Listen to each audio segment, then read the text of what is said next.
Assalamu alaikum class 9 P1 and N1 boys and girls, hope you are fine and well. I am your biology lecturer. Today 22nd July 2020. Our topic of discussion is nutrition. आज हमने अपना next chapter start किया है, that is chapter number 8 nutrition. इस chapter में जो major concepts हैं जो हम पढ़ेंगे वो हैं मिनरल न्यूट्रिशन इन प्लांट, ठीक है, कि प्लांट्स में जो मिनरल न्यूट्रिएंट्स होते हैं उनकी मिनरल न्यूट्रिशन जो है वो क्या होती है, ठीक है। कंपोनेंट्स ऑफ ह्यूमन फूड पढ़ेंगे। उसके अलावा हम पढ़ेंगे effect of water and dietary fibres. फिर हम पढ़ेंगे बैलेंस डाइट क्या होता है और कौन सी ऐसी प्रॉब्लम्स हैं जो कि न्यूट्रिशन से रिलेटेड हैं, ठीक है। इसके अलावा हम पढ़ेंगे डाइजेस्टिव सिस्टम, ठीक है, और डाइजेस्टिव सिस्टम में हम कंप्लीट डाइजेशन पढ़ेंगे ह्यूमंस में, ह्यूमन एलिमेंट्री केनाल पढ़ेंगे, ठीक है, और इसके अलावा रोल ऑफ लिवर पढ़ेंगे।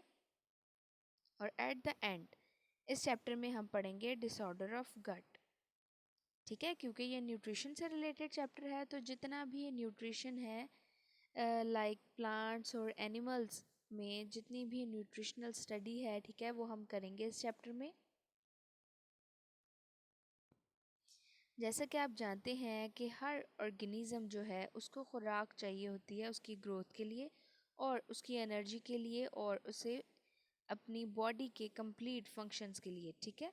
लाइक अब किसी इंसान ने या जानवर ने या पौधे ने जब अपनी ग्रोथ करनी है, अपनी मूवमेंट करनी है, ठीक है, तो उसे एनर्जी भी चाहिए होगी और उसे ग्रोथ के लिए न्यूट्रिएंट्स चाहिए होंगे, ठीक है, ताकि उसकी बॉडी जो है वो नॉर्मल फंक्शन कर सके। तो इसके लिए सबसे पहले हम पढ़ेंगे न्यूट्रिशन की डेफिनेशन। न्यूट्रिशन क्या होता है? एक ऐसा प्रोसेस जिसमें फूड जो है या तो वो ऑब्टेन किया जाता है या प्रिपेयर किया जाता है, ठीक है, और ये फूड जो है ये एब्जॉर्ब होता है बॉडी में, उसके बाद कन्वर्ट होता है बॉडी सब्सटेंसेस में फॉर ग्रोथ एंड एनर्जी, ठीक है। लाइक अगर हम प्लांट्स की एग्जांपल ले लें तो प्लांट्स जो हैं वो अपने खुराक जो है वो बनाते हैं, प्रिपेयर करते हैं फूड। अगर हम ह्यूमंस या एनिमल्स की एग्जांपल ले लें तो एनिमल्स जो हैं वो अपना फूड ऑब्टेन करते हैं, ठीक है।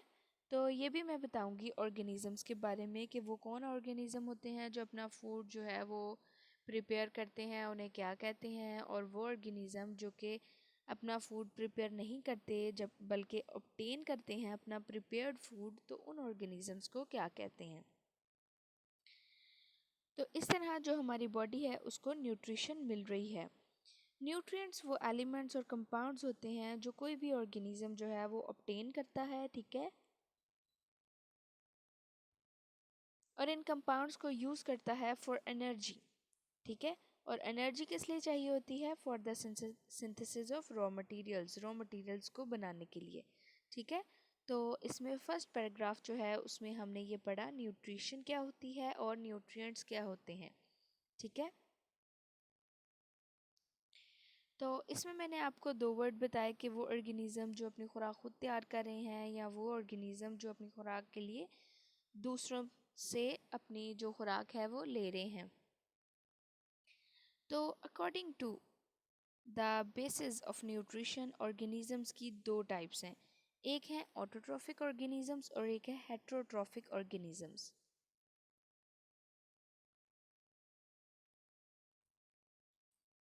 ऑटोट्रॉफिक ऑर्गेनिजम्स वो ऑर्गेनिज्म हैं जो कि अपनी खुराक खुद बनाते हैं, ठीक है, कार्बन डाइऑक्साइड, वाटर और मिनरल्स की मौजूदगी में जो कि वो एनवायरनमेंट से लेते हैं, ठीक है, ताकि उनकी ग्रोथ हो सके और उन्हें प्रॉपर एनर्जी मिल सके।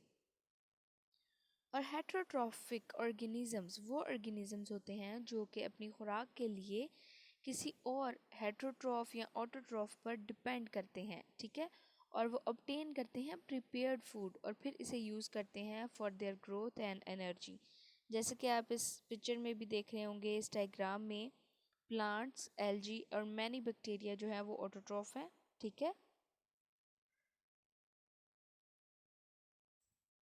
एनिमल्स, फंजाई और मैनी बैक्टीरिया जो है वो हेट्रोट्रॉफ हैं, ठीक है। तो इस तरह बैक्टीरिया जो है ये ऑटोट्रॉफ की कैटेगरी में भी आता है और हेटरोट्रॉफ की कैटेगरी में। ठीक है, प्लांट्स जो हैं वो कम्प्लीटली ऑटोट्रॉफ्स हैं और एनिमल्स जो हैं वो कम्प्लीटली हेटरोट्रॉफ्स हैं। फंजाई जो हैं ये भी हेटरोट्रॉफ है। ठीक है, तो ये एग्जांपल्स हैं ऑटोट्रॉफ और हेटरोट्रॉफिक ऑर्गेनिजम्स की। ठीक है, ये आपकी बुक में मौजूद नहीं है एग्जांपल्स, तो जब मैं आपको अंडरलाइन करवाऊंगी इनकी डेफिनेशन तो आपने इनकी एग्जांपल्स भी लिख लेनी है।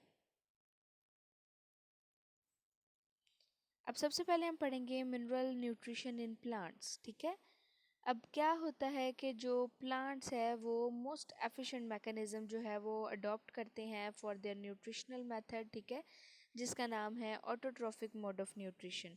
ठीक है, तो प्लांट्स जो हैं वो कार्बन, हाइड्रोजन, ऑक्सीजन, ये कार्बन डाइऑक्साइड और पानी से लेते हैं, वाटर से लेते हैं। इसके साथ साथ कुछ ऐसे भी मिनरल्स होते हैं जो कि वो अपनी बॉडी एक्टिविटीज़ और उनके स्ट्रक्चर्स की बेस पर भी उन्हें मिलते हैं। ठीक है, तो according to the demand of plant, ठीक है, कि प्लांट को कितने मिनरल्स जो है वो रिक्वायरमेंट चाहिए, लार्ज क्वांटिटी में, स्मॉल क्वांटिटी पे, तो उस बेस पर जो न्यूट्रिएंट्स हैं, मिनरल्स जो हैं प्लांट के, उन्हें दो कैटेगरीज में डिवाइड किया गया है, that is micronutrient and macronutrient. ठीक है, यानी मिनरल न्यूट्रिशन इन प्लांट्स में कि प्लांट जो है उनकी रिक्वायरमेंट क्या है, कि कौन से न्यूट्रिएंट ऐसे हैं जिन्हें वो लार्ज क्वांटिटी में इनटेक करता है, अपटेक करता है, और कौन से ऐसे हैं जिन्हें वो स्मॉल क्वांटिटीज़ में अपटेक करता है। तो उस लिहाज से न्यूट्रिएंट्स की दो टाइप्स हैं। सबसे पहले हैं माइक्रोन्यूट्रिएंट्स। माइक्रोन्यूट्रिएंट्स वो न्यूट्रिएंट्स हैं जिन्हें प्लांट जो है वो स्मॉल क्वांटिटीज़ में अपटेक करता है, like iron, molybdenum, boron, chloride, zinc. ठीक है, और दूसरी कैटेगरी है मैक्रोन्यूट्रिएंट। मैक्रोन्यूट्रिएंट जो है वो लार्ज क्वांटिटी में रिक्वायर होते हैं बाय द प्लांट्स। अब for example carbon, hydrogen, oxygen, nitrogen, magnesium, potassium. ठीक है, तो ये तमाम जो है ये मैक्रोन्यूट्रिएंट्स के तौर पर प्लांट को चाहिए होते हैं इन बल्क क्वांटिटी। ठीक है, लाइक अब मैक्रोन्यूट्रिएंट है, उनके डिफरेंट फंक्शंस हैं, जैसे कि ATP banana, closing and opening of stomata को कंट्रोल करना, वाटर लॉस को कंट्रोल करना, photosynthesis, protein formation, vitamins, enzymes. ठीक है, और वाटर मूवमेंट, इन तमाम जो काम है उसके लिए प्लांट्स को मैक्रोन्यूट्रिएंट्स चाहिए होते हैं, जो कि ये तमाम रोल जो है वो प्ले कर दें। और माइक्रोन्यूट्रिएंट जो होते हैं, माइक्रोन्यूट्रिएंट का काम होता है कि कुछ माइक्रोन्यूट्रिएंट ऐसे होते हैं जो कि एंजाइम्स का कंपोनेंट होते हैं, कुछ ऐसे होते हैं जो कि फोटोसिंथेसिस के लिए या एंजाइम्स के काम को एक्टिवेट करने के लिए यूज़ होते हैं, कुछ ऐसे माइक्रोन्यूट्रिएंट हैं जो कि ऑस्मोसिस ऑफ वाटर में इंक्लूड होते हैं। ठीक है, तो इस तरह जब हम बुक में रीडिंग करेंगे तो उसमें एक प्रॉपर टेबल है माइक्रोन्यूट्रिएंट और मैक्रोन्यूट्रिएंट का। ठीक है, विद देयर रोल, तो आपने उनके रोल और उनके नाम जो है वो वन बाय वन याद कर लेने हैं। ठीक है, या आप इस तरह कर लें कि रोज़ के आप एक दिन के 3 जो न्यूट्रिएंट्स हैं उनके नाम याद कर लें और उनका रोल याद कर लें। इस तरह आपको ये याद भी हो जाएंगे और सेपरेटली आप इन्हें लिख भी सकते हैं। अपनी नीट नोटबुक पे आपने इन्हें लिखना है। ठीक है, याद करके और रफ नोटबुक पर लिखना है। नेक्स्ट है role of nitrogen and magnesium. Nitrogen और मैग्नीशियम,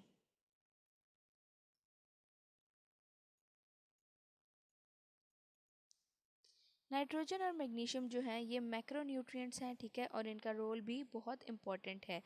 प्लांट जो है वो लेते हैं नाइट्रोजन को in the form of nitrates. अब नाइट्रोजन जो है वो मेजर कंपोनेंट है प्रोटीन का, हार्मोन्स, क्लोरोफिल, वाइटामिन्स का। ठीक है, अब नाइट्रोजन मेटाबॉलिज्म जो है ये मेजर फैक्टर है लीफ और स्टेम की ग्रोथ का। ठीक है, और जितनी ज़्यादा नाइट्रोजन होगी, यानी अगर बहुत ज़्यादा नाइट्रोजन हो जाएगी तो डिले हो जाएंगी फ्लावरिंग और फ्रूटिंग को, और अगर नाइट्रोजन बहुत कम हो जाएगी तो यही जो पैदावार है वो कम हो जाएगी और लीव्स जो हैं वो येलो हो जाएंगे और उनकी ग्रोथ रुक जाएगी। अब ये जो चैप्टर हम पढ़े हैं न्यूट्रिशन का, इसमें आप एक चीज़ जो है, एक सेंटेंस जो है वो बार बार आप उसे उसके बारे में आपकी आपकी सोच जाएगी, ठीक है, आप बार बार उसी के बारे में सोचेंगे। That is excess of everything is bad. हर चीज़ की ज़्यादती जो है वो बुरी है।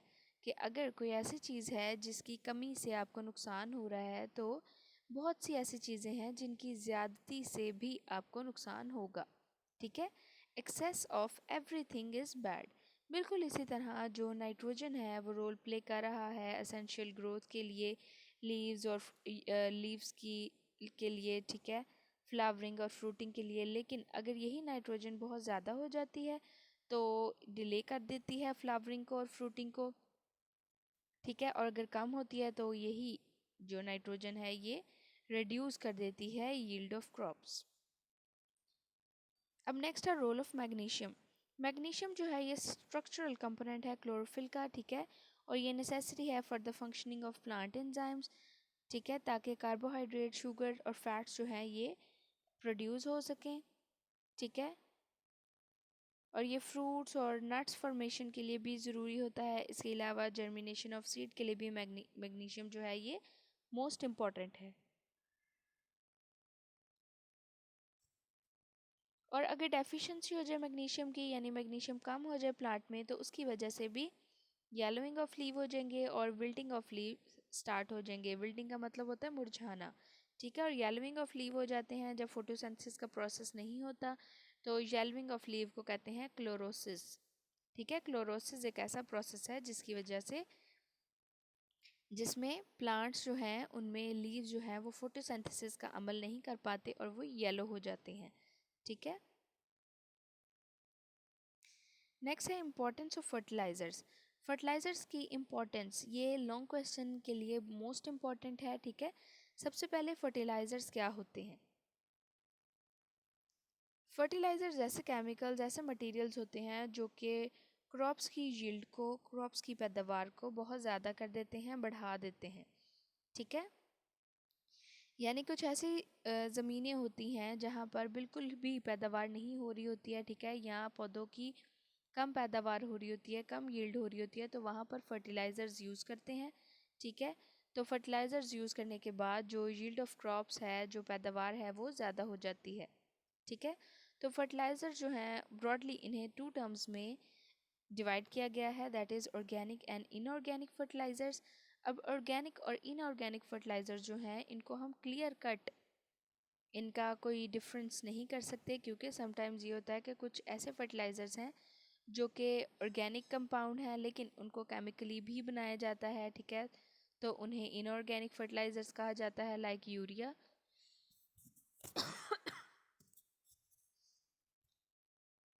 यूरिया जो है ये ऑर्गेनिक कंपाउंड है लेकिन केमिकली भी सिंथेसाइज किया जाता है इसे लेबॉर्ट्री में। तो जब इसे केमिकली सिंथेसाइज किया जाता है तो इसे इनऑर्गेनिक फर्टिलाइज़र कहा जाता है।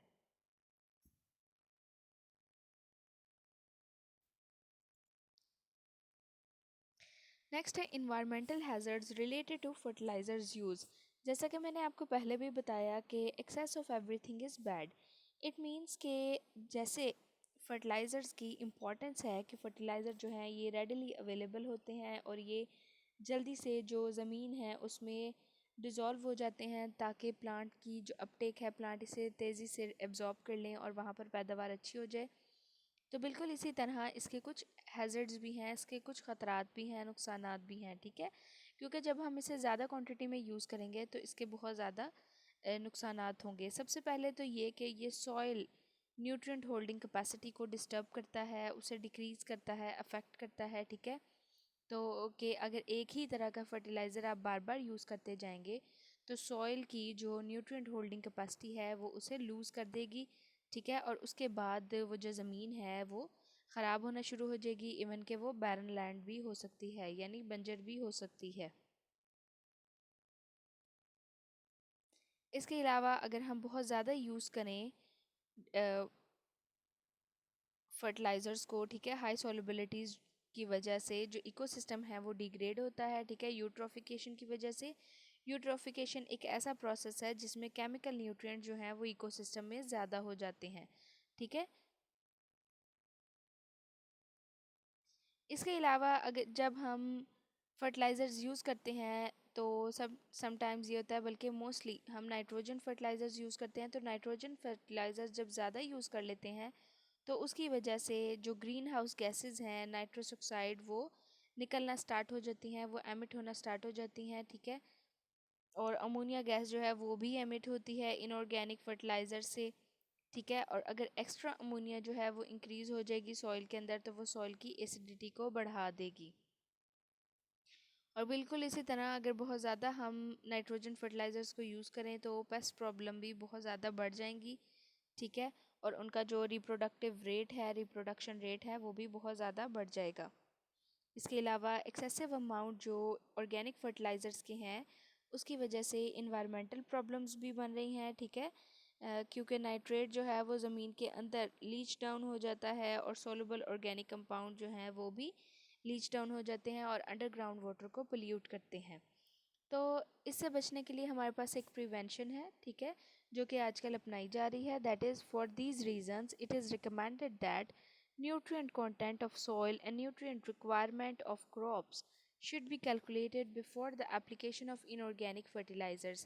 कि inorganic fertilizers को यूज़ करने से पहले हम जो हमारा सॉइल है उसका एरिया जो है और न्यूट्रिएंट रिक्वायरमेंट जो है क्रॉप्स की, ठीक है, उसको भी कैलकुलेट कर लें अच्छे से, ताकि जितना एरिया है उसी के मुताबिक हम फर्टिलाइज़र्स यूज़ करें, एक्सेसिव अमाउंट में फर्टिलाइज़र्स ना यूज़ करें। Okay class, now take out your page 140.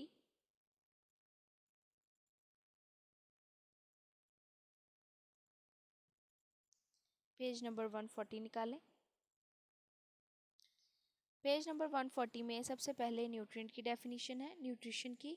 The process in which food is obtained or prepared, absorbed and converted into body substances for growth and energy is called